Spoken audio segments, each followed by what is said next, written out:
yang mau mensupport channel ini dengan donasi, atau emang sekedar mau beli kopi, kalian bisa pilih antara Super Thanks atau Saweria. Gue sih nggak masalah kalian pilih yang mana. Cuma kalau bisa lewat Saweria aja. Soalnya kalau YouTube potongannya gede, 30%. Kalau Saweria cuma 5%. Untuk link Saweria, kalian bisa klik aja di atas kanan nih, atau bisa cek di kolom deskripsi. Tapi kalau mau support, gak harus donasi kok. Dengan kalian nonton sampai habis dan memberikan like pada video ini, itu udah ngebantu banget buat support channel ini. Oh iya, kalian juga bisa join nih ke grup Telegram komunitas cerita manhwa yang baru. Untuk linknya, gue tambahin di layar ya. Tapi kalau malas ngetik, cek aja kolom deskripsi. Di sana, kalian bisa sharing nih topik seputar manhwa dan kawan-kawan, dan juga ke teman-teman baru. Kalau mau info terbaru dari Mimin, misalnya upload kapan atau misalnya ada telat upload, Mimin pasti akan langsung infokan di Telegram. Makanya, jangan lupa join ya. Gak perlu berlama-lama lagi, kita mulai aja ceritanya. Dalam hati saudari Liu, tampaknya memahami short intent masih terlalu dini untuk tingkat kultivasi adik junior. Jangan bodoh, bukankah lebih baik jika dia tidak ikut campur? Kenapa kau ingin dia menjadi lebih kuat secepat itu? Sekarang kita pergi ke puncak Chengyang, di mana mereka ada di sana. Saudari Liu berkata, kalau kau butuh sesuatu, kirim aja pesan padaku. Sekarang aku akan pergi menemui adik juniorku. Oke, dan akhirnya saudari Liu pun pergi. Ting bertanya, apa yang host ingin lakukan setelah dengan sengaja mengusir kakak senior? Xingye menjawab, aku ingin pergi dan menemui penerima pesan. Hah? Pedang iblis ini pasti punya rencana rahasia. Tidak baik membiarkannya begitu aja. Aku tidak bisa menjelaskannya kepada kakak senior dan para tetua sekte. Kalau tidak, fakta bahwa aku menggunakan virtual tetua tertinggi untuk membahas pesan bisa terungkap. Ting, Leonting Gyok transmisi suara target Chen Rongsu. Navigasi dimulai. Jarak total 15 km ke arah tuh ya ada tanda panahnya. Untungnya tidak terlalu jauh. Mari kita periksa dulu. Sekarang kita pergi ke tetua Tiao. Dia berkata, ketua sekte, tua muda Xingye baru aja meninggalkan sekte sendirian. Tetua Tiao, bukankah sudah kukatakan padamu untuk tidak mengawasinya? Tapi ketua sekte merespon, tidak ada kata tapi. Apa kau tidak percaya kepada tetua tertinggi? Tentu saja tidak seperti itu. Ketua sekte melanjutkan, itu aja.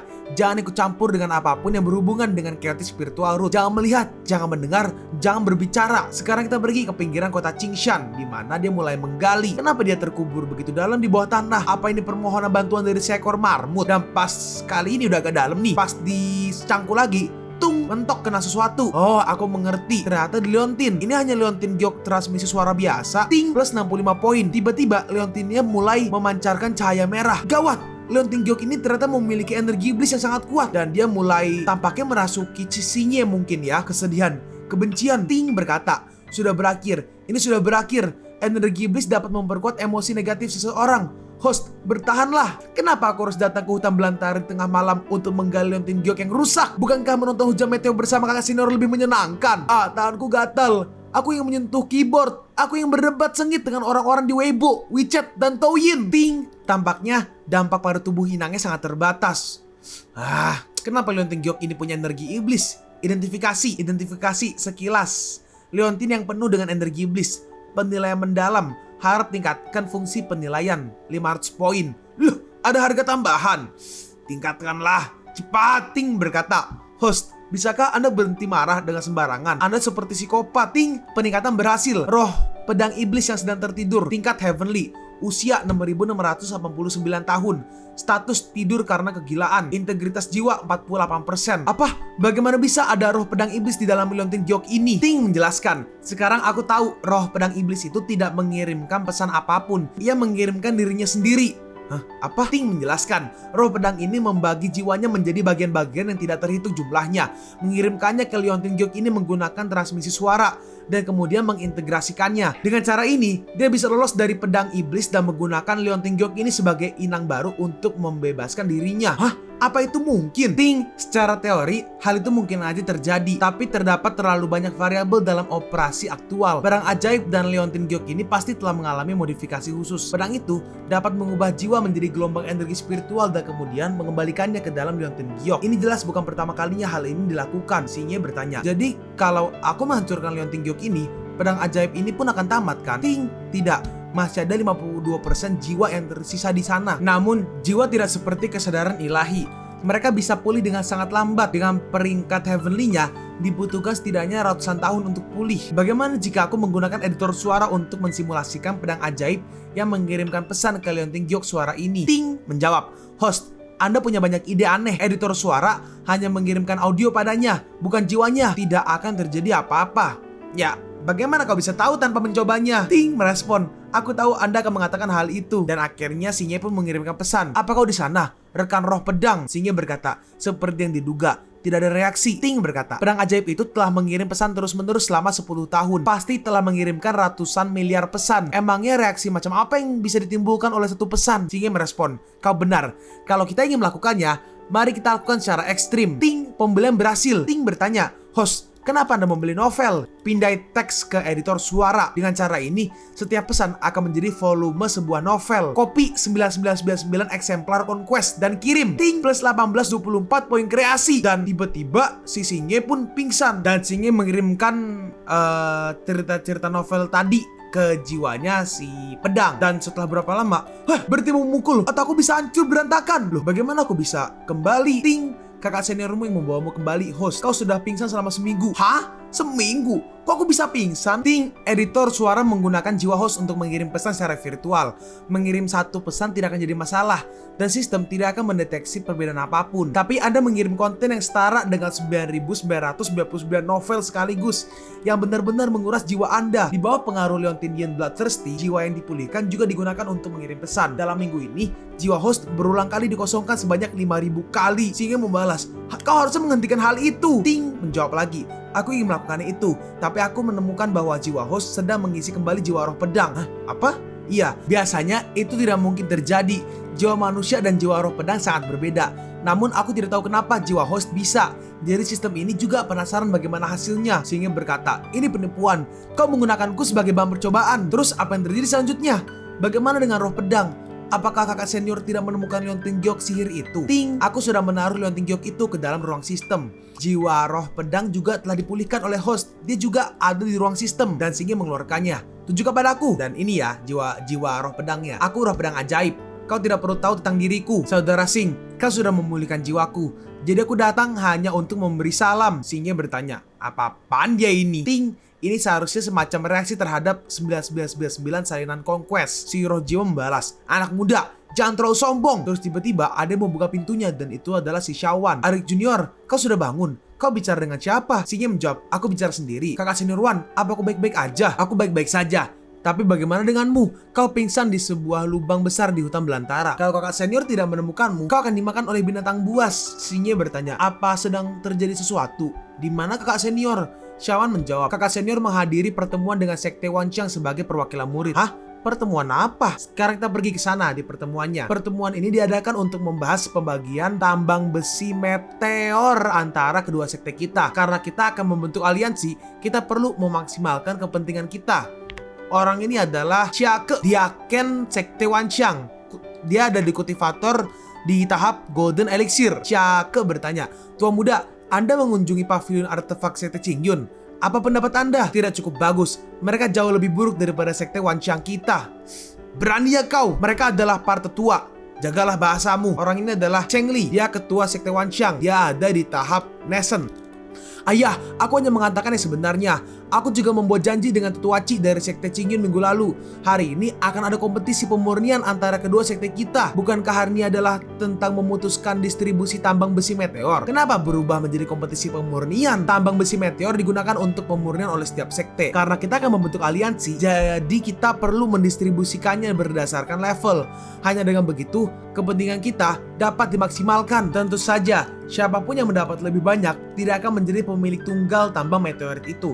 Kedua sekte kita akan tetap menyempurnakan alat-alat sihir yang jumlahnya sesuai dengan proporsi meteorit yang kita miliki, lalu bagikan secara merata pada para pengikut sekte tersebut. Wancho bertanya, bukankah itu berarti semakin banyak yang kau dapatkan, semakin banyak pula yang harus kau kontribusikan? Xiake merespon, bukankah itu wajar saja? Namun jika sekte kami memurnikan artefak sihir untuk murid sektemu, mereka juga harus menyelesaikan tugas yang diberikan oleh sekte Wanxiang. Begitu pula sebaliknya. Rencanamu bagus sekali. Tidak sama sekali. Ini akan memaksimalkan manfaat aliansi kita. Bagaimana kita akan menguji barang-barang tersebut dan bagaimana bahan ini akan didistribusikan. Begini, sekte kami punya 5 tambang meteorit, sedangkan sekte kalian punya 6. Kita masing-masing akan memilih pemurni terbaik di sekte kita. Bisa 1 orang atau beberapa orang. Setiap orang akan memiliki waktu 2 jam untuk menempa 11 alat sihir menggunakan bahan yang sama. Setelah itu, suruh ke-11 alat ajaib ini saling berkompetisi dan bagikan bahan berdasarkan proporsi menang dan kalah dalam kompetisi. Jadi, kalau kau tidak menang 1 ronde pun, ke-11 tambang itu akan menjadi milik kami kan? Jake membalas, benar. Tetua Ci, sekarang terserah padamu. Kalahkan mereka. Lalu ketua sekte di sini memunculkan seperti sebuah area teleportasi mungkin ya. Dia berkata, baiklah, arenanya sudah siap. Kita bisa berangkat sekarang. Tapi pas berangkat, tiba-tiba ketua sekte Junior Xingye, dia juga ingin menonton. Sekarang kita pergi ke aula penempaan sekte Qingyun, di mana mereka udah kesana dan saudari Liu datang bersama Xingye. Qianyun, kau cukup dekat dengan juniormu, kemana-mana selalu memegang tangannya. Xingye membalas, apa kau iri padaku? Jika tidak ada yang memegang tanganmu, aku bisa memegang tanganmu. Ting, plus 85 poin kreasi. Dasar kurang ajar, tapi langsung ditahan sama ayahnya. Ketua sekte berkata, pertarungan antar murid sebaiknya ditunda sampai kompetisi ini selesai. Hey, Yan-er, jaga sikapmu. Dasar bocah nakal, lihat nanti kau akan mokat. Itu si tua muda ngomong ke si Xingye ya. Ini adalah 4 tetua pemurnian sekte kami, ditambah denganku, totalnya ada 5. Kami adalah pemurni yang dapat menggunakan flame dance. Kami telah menyiapkan bahan-bahan dan tungku. Kapan para penempa sekte kalian akan tiba? Dia biasa tidak berada di sekte kami. Dia suka berpergian kemana-mana. Namun seminggu yang lalu kami sudah memberitahu dia tentang kompetisi hari ini. Mungkin ada sesuatu yang menunda kedatangannya. Hah? Apa? Karena hanya mengirim 1 orang. Chake menjawab, kami ingin membawa semua penempa kami. Tapi dia tidak setuju. Wancho membalas, sombong. Kalau mau ngasih tambang bilang aja. Kenapa harus bertele-tele? Lalu tiba-tiba ada seorang patua muncul. Maaf. Aku sedang menempa artefak untuk istana Niel yang memakan waktu cukup lama. Dalam hati Wancho, orang tua ini, kapan dia datang? Dalam hati si ketua sekte, kemampuan spasial tahap nascent. Ini kami belum pernah mendengar tentang pemurni tingkat nascent di sekte Wanxiang. Tetua Lin suka berpergian, jadi dia jarang kembali ke sekte. Itulah sebabnya hanya sedikit orang yang mengenalnya. Lin, mungkinkah dia adalah Grandmaster Refiner Lin Qiyuan? Si Pak Tua bertanya, kau mengenaliku? Bertemu dengan Anda, senior. Setelah membaca penjelasan tentang pemurnian Anda, aku memasuki bidang ini. Terus dia langsung dipukul sama si Wancho. Wancho, apa yang kau lakukan? Wancho membalas, kenapa kau malah membungkuk dan menjilatnya? Lalu untuk apa kompetisi ini? Orang yang di belakang berkata, Tetua Lin dapat memurnikan artefak tingkat Earth. Dia yang terbaik di antara kami. Tetua Ci hanya bisa memurnikan peralatan tingkat Suan. Bagaimana bisa kami bersaing dengannya? Jangan terlalu khawatir padanya. Dia hanya punya waktu 2 jam. Emangnya berapa banyak yang bisa dia tempa? Kalian bisa membuatnya kewalahan dengan kuantitas. Kami harap begitu. Xingye berkata, kakak senior, bukankah ini sama aja dengan bantuan dari luar? Dia tidak ada hubungannya dengan sekte mereka. Si rambut merah berkata, dasar bodoh. Tetua Lin itu tetua tamu di sekte Wanxiang kami beberapa dekade lalu. Dia tidak mengumumkannya ke publik karena dia takut akan menimbulkan masalah bagi sekte kami. Kau hanya membuat alasan karena tidak bisa menang. Qianyun, juniormu itu pengecut. Xingye membalas, ayo berjabat tangan. Ogah, ting, plus 53 poin kreasi. Ayahnya membalas, diam, jangan ganggu Master Lin saat dia sedang menempa. Kita lihat si Master Lin menempa. Uji baik banget tuh alatnya tuh. Bahan-bahannya yang terbang. Xingye bertanya, bukankah seharusnya dia membutuhkan tungku untuk membuat senjata ajaib di tahap nascent? Saudari Liu menjawab, itu adalah api khusus. Suhunya tidak hilang sama sekali. Bahkan tungku dengan kualitas tertinggi pun tidak bisa mencapai hal itu. Ini tidak bagus. Xingye berkata, bukankah tidak masalah jika kita kalah? Sekte mereka memiliki penempa yang sangat kuat. Tidak akan ada masalah jika mereka membantu kita memurnikan biji besi. Lalu tiba-tiba saudari Liu ngajak dia keluar. Ini tidak semudah yang kau kira. Keluarlah bersamaku. Ada apa kakak senior? Aku tidak akan menceritakan masalah yang melibatkan kepentingan sekte ini padamu. Tapi aku akan memberitahumu apa yang perlu kau ketahui. Sekte kita memiliki urat biji meteorit yang terhubung ke gua kultivator iblis. Jika tambang itu diberikan kepada sekte Wanxiang, akan mustahil bagimu untuk bergerak bebas di dalamnya. Xingye bertanya, jadi yang perlu kita lakukan hanyalah menang 1 pertandingan dan mengambil tambang itu? Saudari Liu menjawab, pembagiannya diputuskan dengan cara diundi berdasarkan menang dan kalah. Jika sekte kita menang terlalu sedikit, maka kemungkinannya akan sangat kecil. Xingye bertanya lagi, maksudmu meskipun sekte Wanxiang hanya menang 1 kali, mereka masih punya kesempatan untuk mendapatkan tempat itu? Yap, benar. Ari Junior, kalau ada yang harus dikerjakan, selesaikan aja sebelum pemindahan tambang. Kakak senior, demi kedamaian, aku tidak akan membiarkan mereka menang 1 pertandingan pun. Tiba-tiba, apa? Kau juga akan ikut? Jangan konyol. Kau nggak tahu betapa besarnya masalah ini terhadap kepentingan antara kedua sekte. Satu kekalahan berarti kehilangan tambang. Kalau kau kalah, aku akan mengusirmu. Tunggu, kalau kau diusir sepertinya itu akan merugikan sekte. Dalam hati Quan Chou, bagaimanapun juga itu adalah chaotic spiritual root. Ketua sekte berkata, murid Xingye, kau masih muda. Namun, apa kau mengerti skill penampaan? Sama seperti skill medis, aku punya sedikit kemampuan. Baiklah, mari kita lakukan ini. Pokoknya, setiap orang punya waktu 2 jam untuk menempa. Perhatikanlah yang ada di sini untuk saat ini. Kalau kau merasa dapat memurnikan sesuatu yang mutunya lebih tinggi daripada milik para tetua, maka cobalah. Xingye merespon, aku akan mengikuti apa yang dikatakan oleh Master Sekte. Si rambut merah berkata, kau pikir ini permainan rumah-rumahan? Kalau kau bisa menempa senjata sihir tingkat tinggi, aku akan memenggal kepalaku dan memberikannya padamu. Xingye membalas, kau tidak perlu melakukan itu. Cukup cukur rambutmu dan hibur semua orang. Dasar bodoh. Dan si Pak Tua masih pakai apinya itu ya. Di sekelilingnya menggunakan kekuatannya sendiri, nggak pakai tungku. Dan itu ada senjata yang mulai terbentuk. Apa dia benar-benar bisa membelah api menjadi 11 bagian dan menempa artefak dengan bentuk yang berbeda secara bersamaan? Sepertinya setelah Master Lin menjelajahi dunia luar selama bertahun-tahun, keterampilan penempaannya menjadi semakin hebat. Si rambut merah menambahkan, iya, dia kuat sekali. Sedangkan seorang penempa dari sekte Qingyun, tungkunya meledak. Tetua Li, kenapa tungkumu meledak? Lawan kita Senior Lin, tekanannya terlalu besar. Istirahatlah, jangan goyahkan semangat orang-orang di sini. Xingye bertanya, Senior, bisakah Anda mengajariku cara menggunakan tungku pemurnian? Si rambut merah membalas, hahaha, kau bahkan nggak tahu cara menggunakan tungku pemurnian dan kau ingin bersaing dengan Master Lin. Aku bilang diam. Ketua sekte, siapa ini? Dia murid baru. Tolong ajarilah dia begini. Karena kau tidak memiliki api, maka kau perlu menyuntikkan energi spiritual untuk mengaktifkan api bumi. Dalam mati saudari Liu, apa yang sedang kau lakukan ada junior. Penempaan bukanlah sesuatu yang bisa kau pelajari dalam semalam. Sekarang kita lompat 1 jam kemudian ya, dimana salah satu pedangnya si penempa dari sekte Qingyun itu selesai. Energi spiritual ini adalah item Suan tingkat menengah. Bagus sekali Tetua Qi. Kau masih punya waktu 1 jam. Perbaikilah dalam 1 jam lagi. Tapi di saat yang sama, aku juga sudah selesai menempanya. Sudah lama aku tidak menggunakan teknik split fire. Aku sedikit kesulitan. Bagaimana bisa? 11 item, semuanya Suan tingkat tinggi dan semuanya adalah senjata yang berbeda. Sedangkan orang-orang dari sekte Qingyun, sekte Qingyun itu semuanya tungkunya meledak. Hei, apa yang terjadi dengan kalian semua? Semua tungku kalian meledak. Maaf, tapi aura Senior Lin terlalu kuat. Itu mempengaruhi alat penempaan. Lupakan aja. Kalah ya kalah. Kita tidak akan kalah jika mendapatkan seorang ahli penempa. Terus tiba-tiba si Quan Chou ditampar. Master, bocah kurang ajar.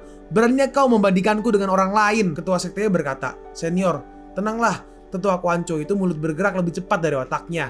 Dia tidak bermaksud begitu. Senior Lin si Pak Tua membalas, dia tidak pernah menghormatiku sebelumnya. Aku sudah menahan diri. Ketua sekte berkata, Wang Quan Chou, kenapa kau belum minta maaf ke Senior? Quan Chou merespon, Senior Lin, ini salahku. Aku tidak berpikir dulu sebelum berbicara. Berlutut dan bersujud 3 kali. Maka perkara ini akan kuanggap selesai. Kau, ketua sekte berkata, sebaiknya kita tidak memperbesar masalah. Kalian emang tidak perlu berlutut. Tapi di masa depan, sekte kalian tidak akan mendapat artefak tanpa seizinku. Dan jangan harap aku akan mengajarkan teknik pemurnian apapun kepada anggota sekte kalian. Aku aja yang berlutut. Ini bukan urusanmu. Baiklah, kepribadianku telah menyebabkan banyak masalah bagi sekte ini. Kali ini aku harus belajar darinya. Kalian pun sampai di penghujung video ini. Kalian mau tahu lanjutan chapter ini? Atau manhwa menarik lainnya? Makanya, jangan lupa subscribe biar kalian gak ketinggalan kalau gue upload video baru. Jangan lupa like, komen, dan share ke teman-teman kalian supaya channel ini bisa lebih berkembang ke depannya. Segitu dulu dari video cerita manhwa. Gua Sabik undur diri. See you on the next video. Zaijian!